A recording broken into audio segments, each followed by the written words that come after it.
जीवन में कभी निराश नहीं होना चाहिए, क्योंकि कमजोर आपका वक्त होता आप नहीं।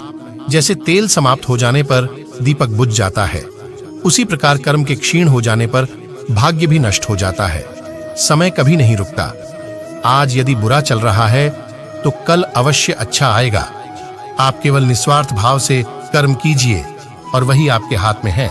दया होनी चाहिए, कमजोरी नहीं। ज्ञान होना चाहिए, अहंकार नहीं। तुम अपनी पीड़ा के लिए संसार को दोष मत दो। अपने मन को समझाओ, तुम्हारे मन का परिवर्तन ही तुम्हारे दुखों का अंत है। सुख दुख का आना जाना सर्दी गर्मी के आने जाने के जैसा ही है, इसलिए इन्हें सहन करना सीखना ही उचित है। कर्म करो, फल की इच्छा मत करो। जब तक हम अपने कर्मों का दान नहीं करते, हमें शांति नहीं मिल सकती। जीवन के हर कार्य में भगवान की प्राप्ति के लिए विश्वास करो, मन को शांति में रखो, तभी आप अपने दर्शन में भगवान को पाएंगे। हर बुराई के पीछे कुछ अच्छाई छिपी होती है। कर्म का फल देने वाला ईश्वर है। हमें केवल कर्म करना चाहिए। जीवन में संतुष्ट रहने का यह रहस्य है कि आप उसे उसी तरह जीते हैं जैसे वो है। जब तुम किसी के लिए कुछ भी करते हो तो वह कर्म स्नेह और भक्ति से करो। भगवान की भक्ति में ही असली सुख है। दूसरों के प्रति समझदारी और सहमति दिखाने की कला ही सबसे बड़ी कला है। अपनी मनोबल को कभी हार नहीं मानना चाहिए, चाहे जितनी मुश्किलें क्यों ना आएं।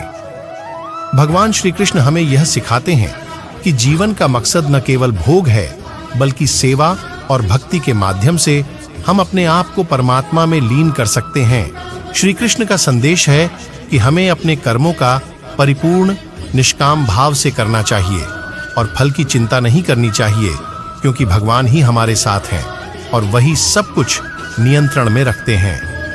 कृष्ण जी का संदेश है कि जीवन में सफलता पाने के लिए त्याग और समर्पण की आवश्यकता होती है। हमें अपने आप को उनके चरणों में समर्पित करना चाहिए। श्री कृष्ण का संदेश है कि हमें अपने कर्मों को धर्म के साथ करना चाहिए और संपूर्ण विश्व में भगवान की प्राप्ति का साधना करना चाहिए। भगवान श्री कृष्ण का संदेश है कि हमें आत्मा की अद्वितीयता को समझना चाहिए और हमें अपने आप को जीवन के चुनौतीपूर्ण प्रसंगों में भी स्थिर रखना चाहिए। श्री कृष्ण का संदेश है कि हमें सभी जीवों के प्रति सहानुभूति और प्रेम रखना चाहिए, क्योंकि वह हमारे सभी में है और हमें सबका सम्मान करना चाहिए। श्री कृष्ण का संदेश है कि हमें सभी जीवों के प्रति सहानुभूति और प्रेम रखना चाहिए, क्योंकि वह हमारे सभी में है और हमें सबका सम्मान करना चाहिए। श्री कृष्ण का संदेश है कि हमें सभी जीवों के प्रति सहानुभूति और प्रेम रखना चाहिए, क्योंकि वह हमारे सभी में है और हमें सबका सम्मान करना चाहिए। श्री कृष्ण का संदेश है कि हमें सभी जीवों के प्रति सहानुभूति और प्रेम रखना चाहिए, क्योंकि वह हमारे सभी में है और हमें सबका सम्मान करना चाहिए। भगवान श्री कृष्ण का संदेश है कि हमें अपने आप को उनके प्रेम में समर्पित करना चाहिए और उनके साथ भक्ति और सेवा का रस मानना चाहिए। श्री कृष्ण का संदेश है कि हमें अपने आप को अहंकार से मुक्त करके भगवान के साथ एकता में विलीन होना चाहिए, तभी हम अद्वितीय आनंद का अनुभव कर सकते हैं। कृष्ण जन्माष्टमी के इस महत्वपूर्ण अवसर पर हमें अपने जीवन को उनके आदर्शों और भावनाओं से भर देने का संकल्प लेना चाहिए और हमें हमेशा उनकी आज्ञाओं का पालन करते रहना चाहिए।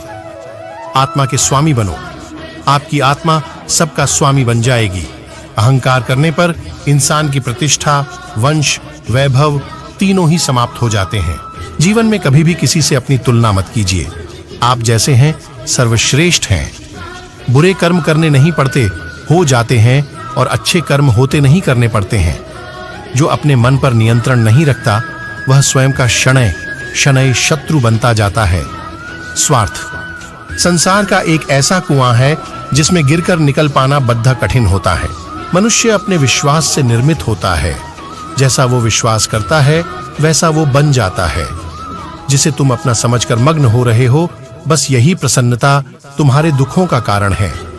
प्रेम सदैव माफी मांगना पसंद करता है और अहंकार सदैव माफी सुनना पसंद करता है। सिर्फ दिखावे के लिए अच्छा मत बनो। मैं आपको बाहर से नहीं बल्कि भीतर से जानता हूं। शब्द उतने ही बाहर निकालने चाहिए जिन्हें वापस भी लेना पड़े तो खुद को तकलीफ ना हो। यदि आप किसी के साथ मित्रता नहीं कर सकते हैं तो उसके साथ शत्रुता भी नहीं करना चाहिए। मनुष्य का जीवन केवल उसके कर्मों पर चलता है। जैसा कर्म होता है वैसा उसका जीवन होता है।